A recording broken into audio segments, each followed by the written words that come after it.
Hi guys, ഇന്ന് എവിക്ഷനാണല്ലോ. ആര്യനും റെനയും പുറത്തു പോയതായിട്ടൊരു news കേൾക്കുന്നത്.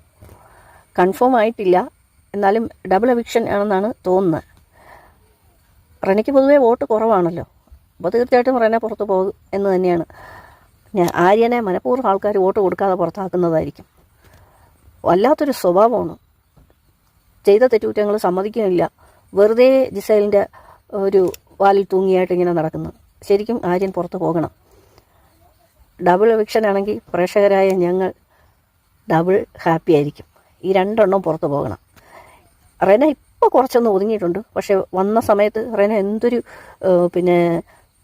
വല്ലാതെ ആളുകളെ ചൊടിപ്പിക്കുന്ന രീതിയിലുള്ള സംഭാഷണ ശൈലിയും പെരുമാറ്റവും, ആരോടും ഒരു സ്നേഹമില്ലാതെയൊക്കെ ആയിരുന്നു. നമ്മൾ അതിനകത്ത് മത്സരിക്കാൻ ചെല്ലുന്ന ഓരോരുത്തരെയും ആൾക്കാർ ഇഷ്ടപ്പെട്ട് വോട്ട് കൊടുക്കുന്നതിൻ്റെ കാര്യം എന്താണ്? അവരുടെ പെരുമാറ്റവും അവരെങ്ങനെയാണ് അതിനകത്ത് പ്രവർത്തിക്കുന്നതൊക്കെ നോക്കിയിട്ടല്ലേ. റെന യാതൊരു ഗുണവും ഇല്ലാതെ ചുമ്മാ അനുമോളടുത്ത് ചൊറിയാൻ വേണ്ടിയിട്ട് ഇങ്ങനെ നടക്കുന്നൊരു വ്യക്തിയെ പോലെ തോന്നിയിട്ടുണ്ട്. എന്തായാലും ഈ ഡബിൾ എവിക്ഷൻ ഉണ്ടെങ്കിൽ രണ്ടും പുറത്ത് പോകുമെന്ന് തന്നെയാണ് തോന്നുന്നത്. പോയെങ്കിൽ മതിയായിരുന്നു ഗൈസ്.